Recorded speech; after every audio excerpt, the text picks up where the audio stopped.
기쁨의 여정 5번째입니다. 순종에서 오는 기쁨이라는 제목으로 말씀을 전하길 원합니다. 고개를 들어 저를 보시고, 한 주간 동안 평안하셨나요? 네. 오늘 이 거룩한 주일 아침입니다. 주님을 예배하기 위해서 모인 저와 여러분들의 심령 가운데 하나님의 은혜와 평강이 넘치시길 주님의 이름으로 축복합니다. 우리 한번 옆에 계신 성도님들에게 당신 때문에 기쁩니다. 주님이 함께 하십니다. 할렐루야.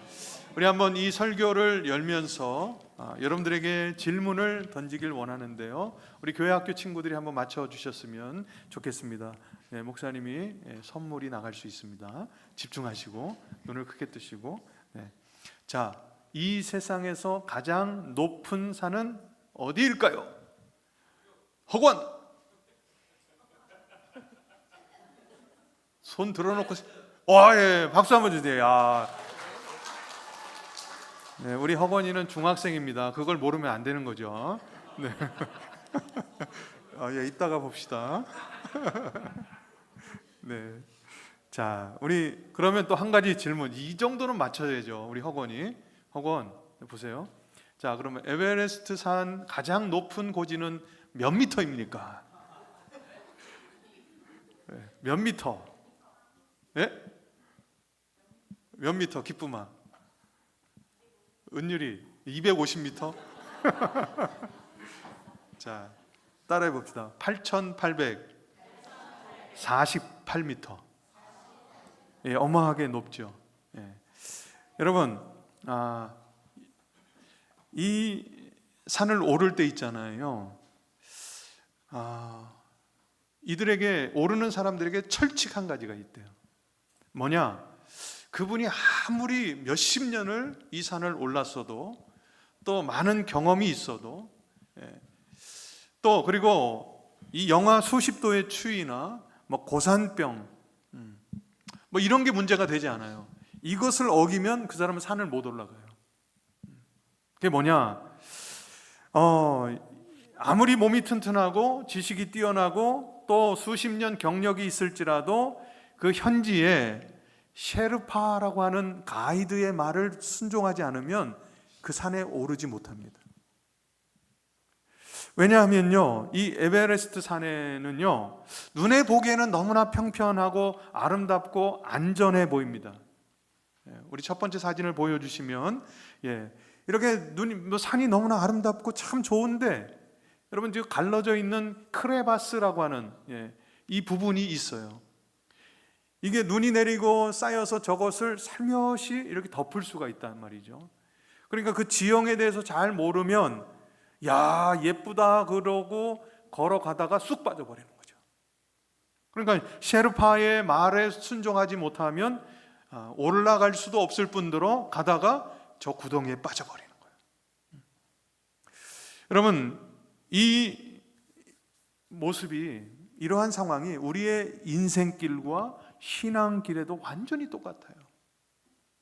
우리는 당장 눈앞에 펼쳐져 있는 그 어떤 내 손에 보이고 손에 잡히는 것이 안전하다라고 착각합니다.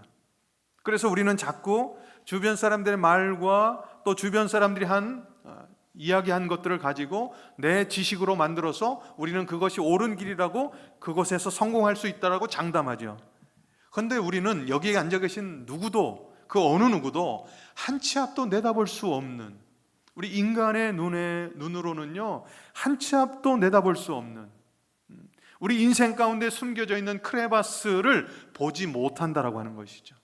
그래서 우리는 때때로 영적인 조난을 당할 수 있다라고 하는 것입니다. 심지어 때로는 깊은 구덩이에 빠져서 거기서 우리가 헤어져 나오지 못할 수도 있어요. 근데 여러분, 감사하게도 우리를 창조하신 하나님께서, 우리의 안과 밖을 너무나 잘 하시는 하나님께서 우리의 인생 걸음을 인도하시는 데 있어서 가장 최고의 안전한 장치를 우리에게 주셨다라고 하는 것이죠.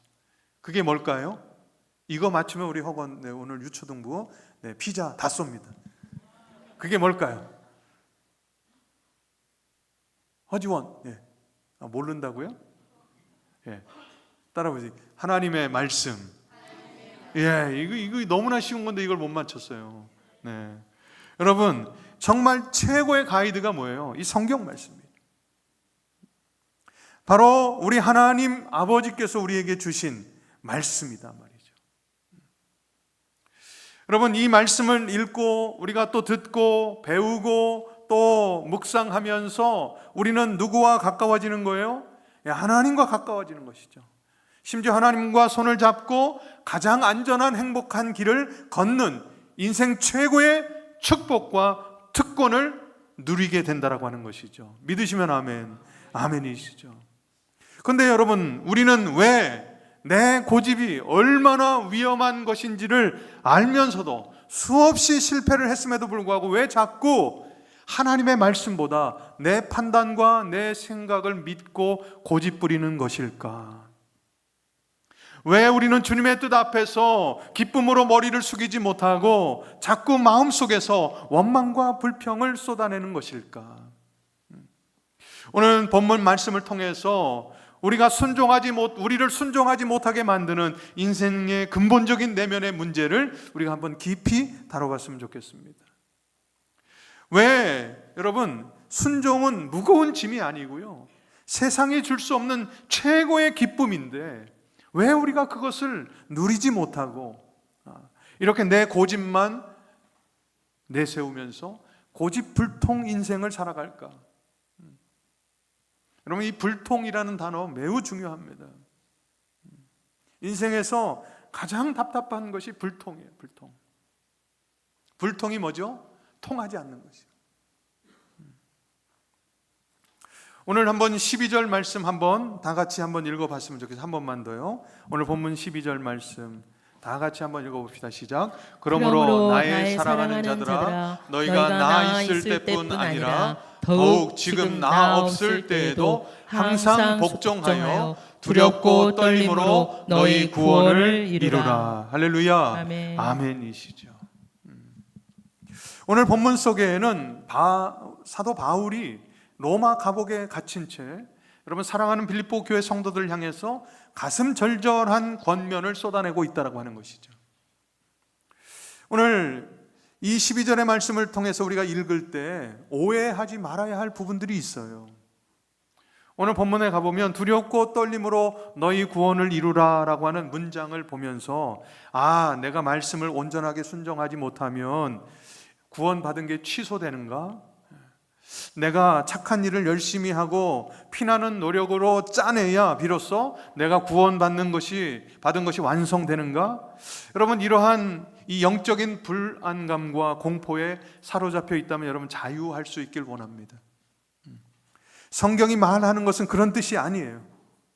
성경이 말하는 구원은 우리의 어떠한 공로나 행위로 무언가 쟁취하려고 노력하면서 얻어내는 것이 구원이 아니라고 명백하게 말씀하고 있습니다.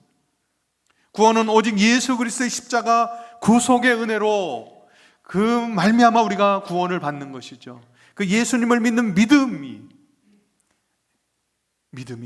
성령 하나님을 통해서 우리에게 선물로 주어질 때 값없이 거저 주어지는 그 하나님의 완벽한 선물이 되는 것입니다. 여러분, 구원은 인간의 조건에 따라 취소되거나 흔들리는 변덕스러움이 있는 것이 아니에요. 그렇다면 구원을 이루라 라고 하는 것, 무엇으로요? 두려움과 떨림으로 너희 구원을 이루라 라고 하는 그 말의 참된 의미는 무엇일까? 여러분, 구원의 조건을 채우는 말이 아니라고 앞에서 말씀드렸습니다. 그러면 이것은 무엇일까? 이것은 성화를 의미합니다. 우리 한번 두 번째 사진을 한번 보여주시면, 여러분, 이미 받은 구원의 선물을 삶으로 꽃피우는 순종, 즉 성화의 모습이죠. 여러분들에게, 우리 교회학교 친구들에게 교회에서 아니면 부모님들이 선물을 주셨어요. 근데 저 자전거 선물이 아주 비싼 선물이에요. 근데 저렇게 자전거를 타지 않고요, 우리 아이들이 선물을 받았는데 내 것인데 마치 내 것이 아닌 양 집에다가 콕 박아놓고 먼지가 쌓이도록 놔두는 거예요. 자전거랑 나랑은 아무런 상관이 없는 것처럼. 그렇게 놔둔다면 선물을 해준 부모님의 마음은 어떨까요? 아프겠죠. 우리가 선물을 받았는데 선물을 잘 활용하지 못한다. 이것은 선물을 준 사람들에게도 가슴 아픈 일이고, 또 그 선물을 받고서도 내 것이 아닌 양 이것이 나의 것인지도 모르고 살아가는 인생들에게 얼마나 가슴 아픈 일이 되겠습니까? 여러분, 구원도 이와 같다라고 하는 것이죠. 예수 그리스도께서 그 보혈을 흘리셔서 엄청난 대가를 지불하시고 우리에게 최고의 선물 구원을 허락하셨는데, 그 구원을 영혼의 창고 속에 처박아 두는 거예요. 그래서 구원받은 사람들의 삶이 나오는 게 아니고 여전히 이전에 살았던 삶의 모습들이 있지 않습니까? 내 욕망과 내 꿈과 내 바람들이 먼저 앞서는 거죠. 내가 무엇을 망각하냐면, 내가 입으로는 예수님을 믿는다 말하면서 내가 앞세우는 것이 뭐냐면 내 꿈이에요. 내 비전이에요. 내 바람이에요. 얼마나 안타까워요. 구원과는 상관없는, 구원받은 하나님의 백성들이 치루어야 할 희생과 또 나눔과 용서, 사랑, 인내, 견딤, 이것과는 상관이 없이 자꾸 내 꿈만 얘기해요. 그러면서 내 주변에는 항상 문제가 생겨요.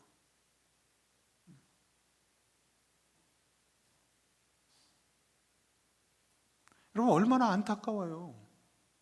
구원받은 하나님의 백성인데, 예수님을 믿는다라고 하면서 우리가 지금 살아가고 있는데, 내 눈과 내 마음은 어디를 향해 있는가? 세상 사람들이 여전히 꿈꾸고 있는 세상의 성공 방법에, 또 그 방향에 우리가 페달을 밟고 있다면,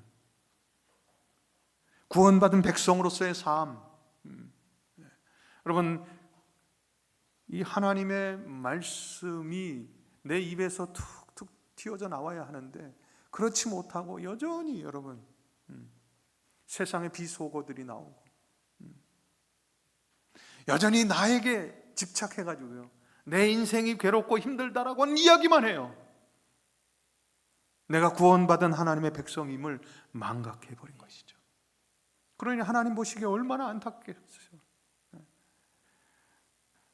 하나님께서 인생의 가이드를 이렇게 주셨는데, 이것은 읽으면서도 항상 보면서도 나와 상관없는 말씀으로 여기고 살아가요. 그러니까 어떠한 모습들이 나오죠? 교회 문을 박차고 예배 드리고 딱 나가면서부터 시작되죠. 어떻게 되죠? 내 뜻을 굽히고 싶지 않은 거예요. 내가 손해보고 싶지 않은 거예요. 내 감정대로 하는 거예요. 내가 하고 싶은 대로 하는 거예요. 사람들을 겉모습을 보고 내 마음대로 판단하고, 죄성이 툭툭 튀어져 나오는 거죠. 내가 원하는 대로 되지 않으면 그냥 그만둬 버리는 거죠. 여러분, 내 인간적인 의지와 결단만으로 순종하려고 몸부림칠 때 우리는 피곤과 좌절을 경험하고 결국 넘어질 수밖에 없어요. 한번 해보십시오, 여러분들.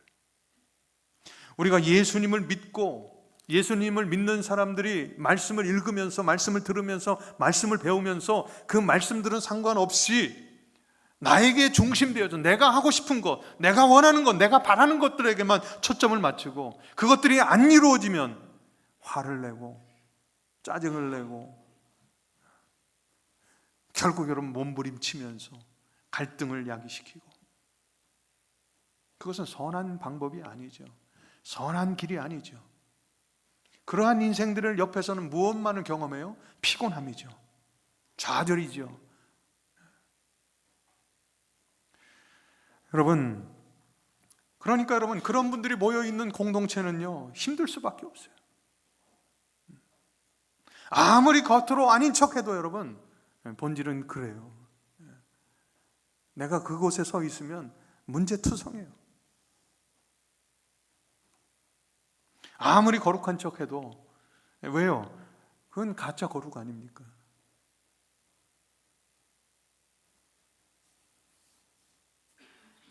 그런데 여러분, 이러한 현실 속에서 저와 여러분들에게 정말 사막의 단비와 같은 말씀이 13절에 있어요. 이 너무나 감사한 말씀입니다. 우리 한번 다 같이 13절 우리 읽어보겠습니다. 시작. 너희 안에서 행하시는 이는 하나님이시니 자기의 기쁘신 뜻을 위하여 너희에게 소원을 두고 행하게 하시나니. 이제 여러분, 무엇이 달라져야 하는가? 여러분들의 소원은 여러분들의 소원이 아니고 하나님의 소원이 되어져요. 하나님이 기뻐하시는 일이 되어져야 한다고 하는 것이죠. 왜요? 우리 안에서 행하시는 분이 누구시기 때문에 하나님이시죠. 그러나 여러분, 말씀드리지만 우리가 여전히 여러분 하나님의 사람이라고 하면서 이것이 저와 여러분들의 마음입니다. 우리가 전적으로 이곳에 말씀을 담아내서 하나님 앞에 순종하는 영혼들이 있는가 하면, 하나님 이것만은 제발, 하나님 말씀 말고 요만큼은 제발 놔두세요. 요 부분만큼은 제 뜻대로 하게 놔두세요. 이것은 제 의지입니다. 요것도 놔두세요. 나머지 하나님 다 가져요. 그러나 요것만은 제가 포기할 수 없습니다. 이것은 여러분 전적인 순종이 아니에요. 지금 하나님께서 내 안에서 일하신단 말이죠. 하나님께서 나와 함께 하신단 말이죠. 그것을 인정하는 거죠. 그 안에서 생기는 기쁨과 소망이죠. 네. 여러분,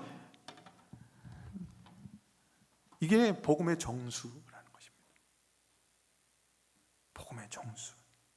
여러분, 순종은요, 나의 이 악물고 버티는 인간적인 종교적인 열심에서 짜내는 그런 고통이 아니에요, 여러분. 내 안에 내주하시는 성령 하나님께서 먼저 내 마음에 거룩한 파도를 일으키시는 거예요.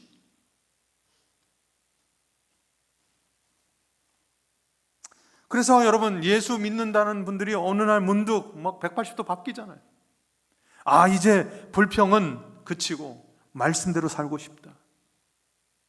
이 상황에서 예수님이라면 어떻게 하셨을까? 자꾸 질문을 던지는 것이죠. 내 고집을 버리고 저 지체를 용서하고 싶다라고 하는 마음이 자꾸 생기는 거예요. 그런데 여러분, 그것이 내 인격이 아니고요, 하나님이 지금 나와 함께하고 계시다라고 하는 증거라는 것이죠. 하나님의 소원이죠. 그리고 하나님은 그렇게 소원만 주시는 것이 아니고요, 그렇게 방관하시는 분이 아니시고요, 그 소원을 이루어 가시기 위해서 능력도 주시고 힘도 주시고 때로는 초자연적인 힘을 공급해 주시는 줄 믿으시길 주님의 이름으로 축원합니다. 아멘. 여러분, 그러므로요, 구원받은 성도들에게 순종은요 너무나도 중요한 거예요. 하나님 말씀 앞에 순종해요. 여러분, 어른이 된다라고 하는 건 무엇이죠, 여러분? 어른이 된다라고 하는 것, 내가 말하는 것과 내가 행동하는 것의 간격이 작아지는 거예요. 이전에는 내가 원하는 것과 내가 생각했던 것과 내 말이 너무나 달랐죠. 어린 아이일수록 그렇습니다. 왜요? 부모님들이 원하는 것과 내가 원하는 게 다르니까요, 여러분. 근데 어른이 돼간다라고 하는 것은 말과 행동이 점점 간격이 좁혀지는 거예요. 그래서 내가 말한 대로 행동할 수 있다. 그때가 되면 연세를 드셔서 어른이 되시는 게 아니고 그때 어른이 될 수 있는 거예요, 여러분. 진정한 어른이 된다는 것이죠. 이 나라가 왜 이렇게 어렵다고들 해요? 진정한 어른이 없다라고 하는 것이죠. 그 이유가 무엇이죠? 말과 행동이 다른 거죠. 왜 오늘날 우리 기독교가 이렇게 지탄의 대상이 됐습니까? 우리가 듣고 배우는 것과 실제 살아내는 실력들이 다르기 때문이죠. 번드럼하게 이야기는 하는데 속은 빈깡통이에요, 날마다.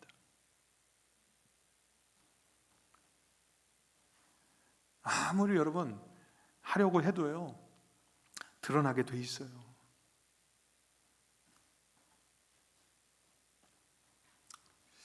여러분, 참 너무나도 순종이 중요합니다. 우리가 말씀을 듣는 이유도 마찬가지고 예배하는 이유도 마찬가지고요, 공부하는 이유도 마찬가지입니다. 내 안에서 강력하게 일하시는 하나님의 그 신비 있지 않습니까?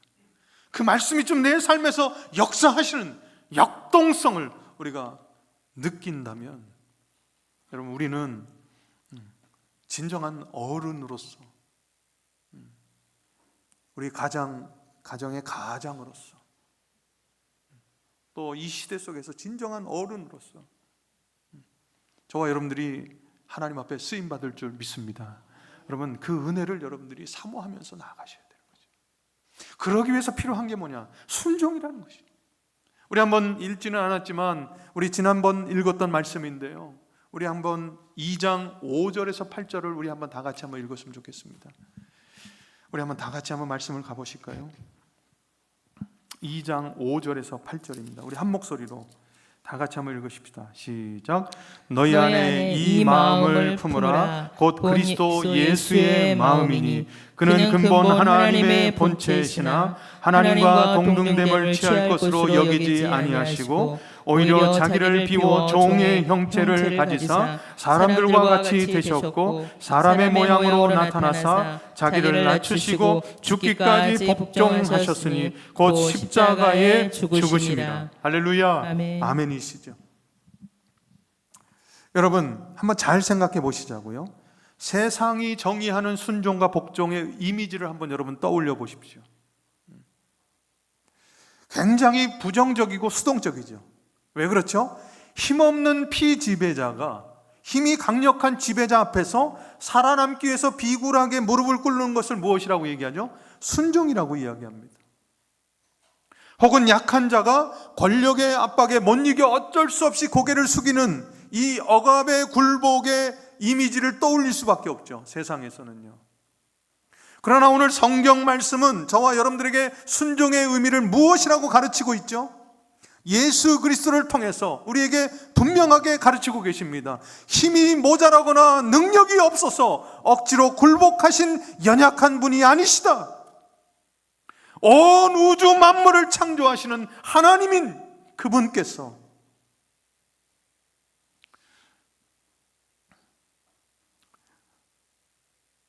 이 땅에 낮고 천한 그 자리에 스스로 고개를 숙이고 순종의 자리로 걸어오셨단 말이죠. 이것이 비하라고 하는 단어입니다. 예수님은요, 하늘의 영광스러운 보좌를 미련 없이 버리셨어요. 낮고 천한 몸을 입으셨다라고 하는 것이죠. 화려한 왕궁이 아니라 짐승의 더러운 냄새가 나는 마구간 구유의 나약한 아기의 모습으로 이 땅에 오셨단 말이죠. 평생을 가난하고 소외된 자들을 위해서 사셨어요. 우매한 제자들의 더러운 발을 친히 대야의 물로 묵묵히 씻기셨습니다. 그리고 수건으로 그들의 젖은 발을 닦아주셨죠. 여러분, 마지막 예수님의 순간은 어땠습니까? 죄인들이 받아야 할 거대한 진노의 잔과 수치와 모욕과 조롱이 빗발치는 십자가의 길을 그분은 묵묵히 걸어가셨습니다. 육체가 찢어지는 십자가의 참혹한 그 극단적 고통 앞에서도 하나님의 선하시고 오차가 없으신 구원 계획을 전적으로 신뢰하셨기 때문에 죽기까지 복종하신 것이죠.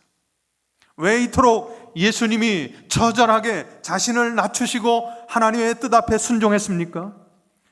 하나님의 구원 계획이 그 십자가의 고통보다 더 기쁨이었기 때문인 것이죠. 그 예수님의 위대한 순종이 미랄이 되어 땅에 떨어졌기 때문에 저와 여러분들이 지금 이 자리에 앉아 있다라고 하는 것이죠. 그 생명의 특권을 누리고 있다라고 하는 것이죠. 순종은요, 주님이 먼저 피 흘려 걸어가신 그 영광스러운 길이기 때문에 저와 여러분들 예수님의 제자들이 그 길을 따라가야 한다라고 하는 것입니다. 그 길은요, 주님의 손을 잡고 묵묵히 따라 걷는 세상에서 가장 아름다운 동행의 여정이 될 줄 믿습니다. 여러분, 그렇게 순종하면서 가셔야 되는 것입니다. 그렇다면 우리의 삶의 자리에서 이 순종의 왕이신 예수님을 닮아 구원의 은혜를 세상에 드러내려 할 때 우리의 발목을 잡는 가장 실제적이고 강력한 방해꾼은 무엇인가? 그것을 사도 바울은 14절에서 말씀하고 있습니다. 우리 한번 다 같이 한번 읽겠습니다. 시작. 모든 일을 원망과 시비가 없이 하라. 어른이 아니신 분들에게서 나타나는 것이 바로 이 모습들입니다. 그분이 서는 곳마다 원망과 시비가 일어나요.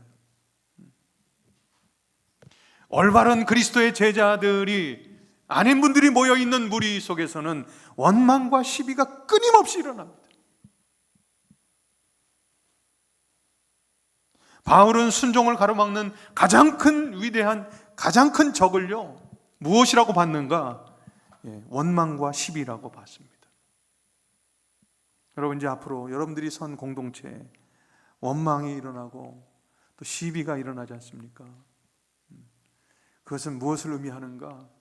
참된 어른이 아니구나 내가. 여러분, 회개하고 자복하셔야 됩니다. 여러분, 이 원망과 시비, 원망은 무엇이죠? 내 속에서 궁얼거리는, 일어나는 불평한 마음, 그 섭섭한 마음들, 그것을 뒤에서 궁얼궁얼 거리는 것이죠. 뭔 일을 해놓고 이쪽에서 궁시렁궁시렁, 저쪽에서 궁시렁궁시렁. 그게 겉으로 드러나는 것이 무엇이죠? 시비입니다. 고집을 부리면서 다투며 따지는 복음적인 태도이죠. 왜 이토록 하나님의 말씀 앞에서 온유하게 엎드리지 못하고 조금만 내 뜻대로 환경이 안 풀리고 또 자꾸 내가 원하는 대로 되지 않으면 뭔가 불평이 나오고 원망이 나오고 시기가 나오면서 왜 날카로운 뿔을 지켜 세우는 것일까? 여러분, 이것을 상담 심리학자들은요 방어 기제라고 하는 단어로 표현하고 있어요. 방어 기제가 뭐냐? 여러분들이 하고 있는 이 행동들이 있지 않습니까? 신앙생활조차도 다 빠져나갈 구멍을 만들어 놓고 섬기는 거예요. 제가 하는 말, 행동들조차도, 헌금의 행태라는 표현을 해서 죄송합니다. 여러분들 헌금하는 행위도, 나와서 기도하는 행위들도 다 여러분들이 빠져나갈 구멍을 다 만들어 놓고 그렇게 방어 기제를 삼아 놓고 그렇게 하는 거예요. 여러분, 무엇 때문이죠? 내가 상처받기 싫은 겁니다. 내가 손해보기 싫은 거죠. 내 약점 들키지 않으려고 하는 것입니다. 내 마음 주위에 뾰족한 가지 성벽을 높이 쌓아 올리고요 무의식적인 영적 심리적 보호막을 탁 채우는 거예요. 여러분, 현대 사회를 보면 조금만 양보하면 어떤 사람이 되죠? 바보 천치가 되죠. 조금만 주도권을 내려놓으면 어떻게 되죠? 막 짓밟아 버립니다. 이용당하고요. 여러분, 비정하게, 너무나도 비정하게 경쟁 시대에서 여러분 탈락하게 돼요. 여러분, 그러한 마음들이 어디서 나오는 것이죠? 두려움 때문입니다. 불신이죠. 절대 먼저 무릎 꿇으면 안 된다, 이렇게 가르쳐요. 내 권리를 주장하고 시비를 가려야 내 밥그릇을 지킬 수 있다.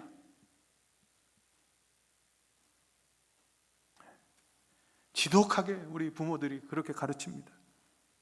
학원 보내고.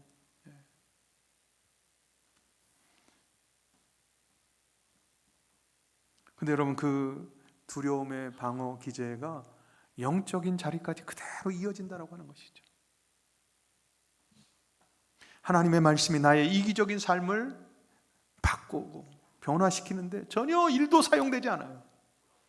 그냥 내가 그냥 읽었다라고 하는 걸 드러내면서 그게 끝이에요. 거기서부터 내가 몇 기 제자 훈련을 했다, 거기서 끝이라는 것이죠. 그 말씀이 나의 삶을 주도적으로 이끌어가는데 조금도 일도 영향력이 없어요. 예배 드린 건 말할 것도 없고요. 예배 드리고 나가면서 불평을 해요. 때로는 날카롭게 눈을 뜨면서 시비를 걸고요. 왜 그렇죠? 내가 손해봤다는 거죠. 여러분, 우리가 성경 속에서요, 이 민수기에 가보면 여러분 이렇게 원망하고 불평한 이스라엘 백성들이 어떻게 됐는지 3번에 걸쳐서 나옵니다. 우리가 볼 수 있어요. 여러분 민수기 11장에 가보면 어떠한 모습들이 나오는가? 모세가 시내산에서 하나님의 말씀을 받고 내려와서 광야길을 걷기 시작한 지 3일 만에 민수기 11장 1절에 이런 충격적인 말씀이 있습니다. 여호와께서 들으시기에 백성이 악한 말로 원망하며. 무슨 이유인지 모릅니다. 그냥 그들의 삶이 그냥 원망 자체예요. 그냥 입만 열면 불평 자체예요. 내 마음대로 편한 길로 가지 않으니까, 뭐 물이 없으니까, 뭐 그런 이유들이 있겠죠. 근데 어쨌든 이유가 없어요. 뒤에서 수군거리고 궁얼거립니다. 근데 왜 여러분, 왜 이 불평이 무서운지 아십니까? 하나님께서 그냥 내버려 두시지 않는다라고 하는 것이죠. 하나님께서 이 원망을 들으시고 진노하셔갖고요, 진영 끝에 초자연적인 불을 내리셔서 그들을 심판해 버리죠. 민수기 16장에 가보면 이제 250명이 모여서 들이댑니다. 모세와 아론에게요. 레위 지파였던 고라 자손이요, 그들의 유명한 족장들 250명을 모아갖고요 들이대버려요. 왜 너희만 대단한 지도자 노릇을 하느냐? 우리도 똑같이 거룩하고 대단하다. 주도권을 뺏기지 않겠다라고 하는 것이죠. 그런데 민수기 16장 32절에 소름 돋는 역사적 증언이 있습니다. 땅이 그 입을 열어 그들과 그들의 집과 고라에게 속한 모든 사람과 그들의 재물을 삼키매. 여러분, 세 번째, 이렇게 여러분 이스라엘 백성에서 고라 자손에서 이제 누구로 가느냐? 민수기 20장에 가보면 모세에게 갑니다. 광야 40년 거의 생활이 끝나갈 무렵에 정신을 차리지 못한 이스라엘 백성들 향해 모세가 원망을 쏟아내죠. 물 좀 다오. 그때 혈기를 부리죠. 쾅쾅쾅. 그리고 가나안에 들어가지 못하게 되는 그 이유가 되죠. 사랑하는 우리 등대교회 성도 여러분, 여러분 우리가 방어 기제를 너무나도 많이 작동해요. 상처받지 않으려고, 내 이익을 지키려고. 그러면서 작동시키는 게 뭐냐?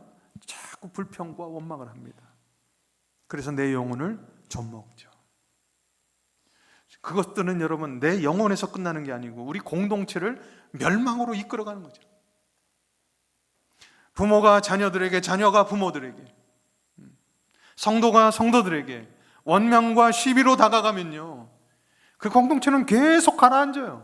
그 가족 공동체는. 근데 신기하게요, 그 프레임에 걸려버리면 거기서 헤어나오질 못해요.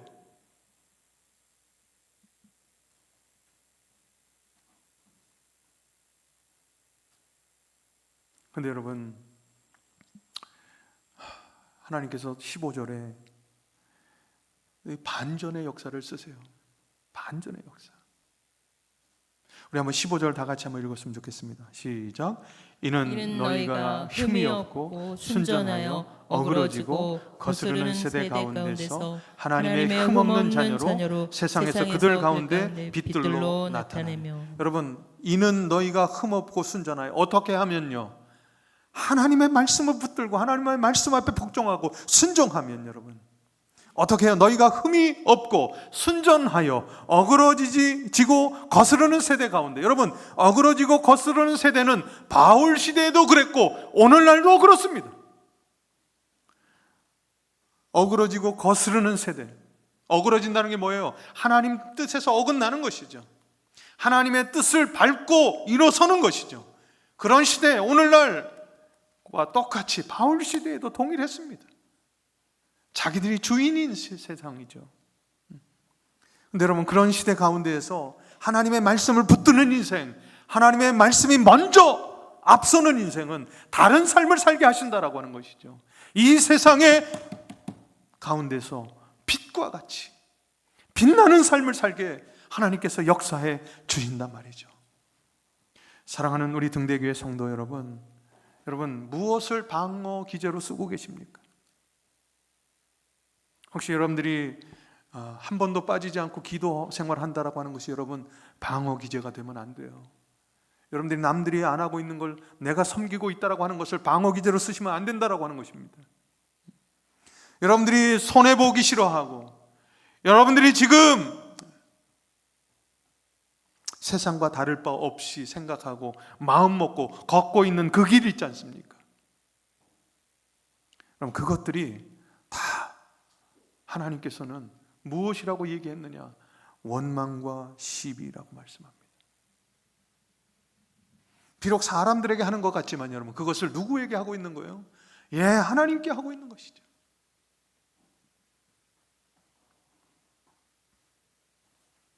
오늘 여러분 무겁게 이 자리에 앉아 계시지만 계속 저는 소망을 말씀드리고 있어요. 저와 여러분들이 어둠으로 가지 않게 그 빛의 역할을 감당할 수 있는 길은 오직 하나님의 말씀 앞에 순종하는 길입니다. 그러기 위해서 우리가 말씀을 듣고 말씀을 배우고 말씀을 익히는 거죠. 그 말씀이 내가 생각하는 것보다 내가 지금 계획하는 것보다 더 앞서야죠. 그렇게 묵묵히 순종하기 시작하면 어떠한 역사가 일어나요? 예, 이 세상 가운데 내가 스스로 뜨려고 하지 않아도 하나님께서 나를 들어 쓰신단 말이죠. 하나님께서 우리 가정을 들어 쓰실 줄 믿습니다. 하나님께서 우리 교회를 들어 쓰실 줄 믿습니다. 여러분 단 한 가지, 단 한 단어 뭐예요? 하나님 말씀 앞에 순종하는 것이죠. 복종하는 것입니다. 여러분 그런 사람들에게서 나타나는 모습은 뭐예요? 저 사람은 나와 똑같이 지금 힘든 경제적인 아니면 가정적인 형편에 놓여 있는데 왜 저렇게 원망과 불평과 시기 없이 또 시비 없이 저렇게 잘 이겨낼까? 저 가정은 저 거대한 고난 속에서 어떻게 서로가 서로에게 불평과 불만을 갖지 않고 어떻게 저 상황 속에서 말씀을 보고 찬송을 하고 기도할 수 있을까?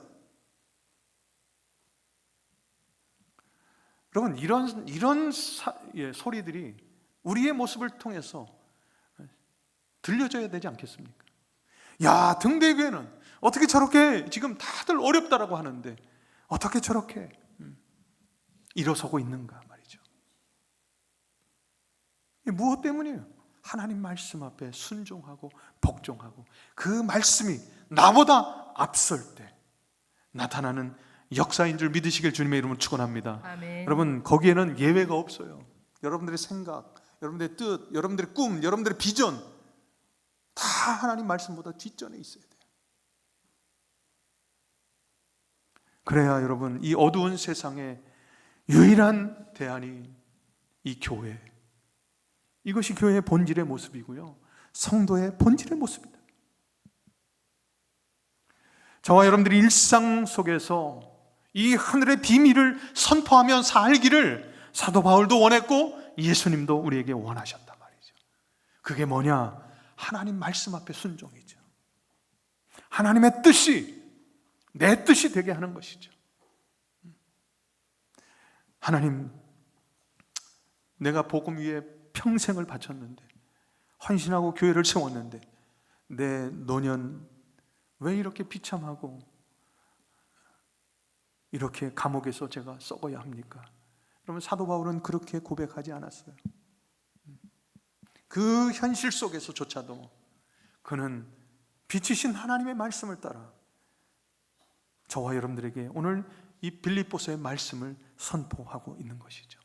우리 17절, 18절 우리 한번 다 같이 읽어보겠습니다. 다 같이 읽겠습니다. 시작. 만일 너희 믿음의 재물과 섬김 위에 내가 나를 전제로 드릴지라도 나는 기뻐하고 너희 무리와 함께 기뻐하리니 이와 같이 너희도 기뻐하고 나와 함께 기뻐하라. 할렐루야. 아멘. 아멘이시죠. 여러분 전제의 의미 아시죠? 나를 쫙 쪼개는 겁니다. 그래서 불로 태워드리는 거예요. 내가 그렇게 전제로 내가 드려질지라도 나는 기뻐하고 기뻐한다. 왜 그렇죠? 하나님이 나와 함께하고 계심을, 내가 그 말씀을 붙들고 내가 지금까지 살아왔음을 그는 알았기 때문 아니겠습니까? 사랑하는 우리 등대교회 성도 여러분, 순종은요, 내 고집을 꺾어야 하는 비참한 아픔이나 손해가 결코 아니다라고 하는 것이죠. 순종은요, 온 우주를 다스리시는 완벽하신 하나님의 선한 뜻이 나의 작은 삶을 통해 이 땅 가운데 멋지게 성취되는 기적을 내 눈으로 생생하게 목격하는 인생의 최고의 기쁨인 줄 믿으시길 주님의 이름으로 축원합니다. 아멘. 여러분, 그게 순종이라는 거예요. 여러분, 우리 마지막 사진 한번 보여주시겠어요? 여러분 한번 보십시오. 왜 원망과 왜 시비가 있는가? 저 외나무 길에서요, 여러분, 2마리 염소가 먼저 건너가려고 들이받기 때문이죠. 저것을 한번 우리의 삶에 한번 적용해 보시자고요. 여러분, 우리 어떻게 해야 둘이 안전하게 건너가죠? 하나가 순종하면서 내 무릎을 꿇어야죠. 그리고 그 위로 건너가는 거죠. 희생이 있어야죠. 그럴 때 우리 모두가 살아나는 것입니다. 그러나 계속 감정 싸움하고 있고 불평하고 있고 원망으로 바라보고 있고, 여러분, 그러면 어떻게 되죠? 둘 다 머리 갖다 들이박으면 둘 다 떨어지는 거죠. 여러분, 저 간단한 우화가요, 우리 아이들을 위해서 준비한 걸까요? 결단코 그렇지 않습니다. 우리 아이들은요, 순간순간 이야기하면 들어요. 근데 누가 고집불통이에요? 나이 드시면 드실수록, 내 주장이 강하면 강할수록, 내가 뭔가 교회에서 하면 할수록 저렇게 되는 거예요.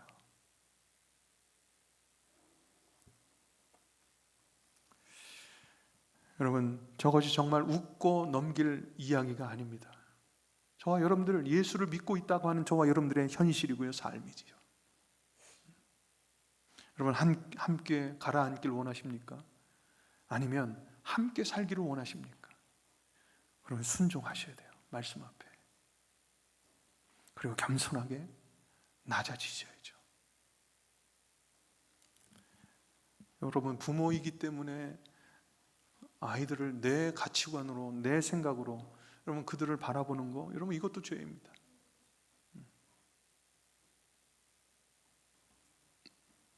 기억하셔야 돼요. 말씀이 항상 우선되어져야 한다는 것입니다. 기도하겠습니다. 우리 한번 반주에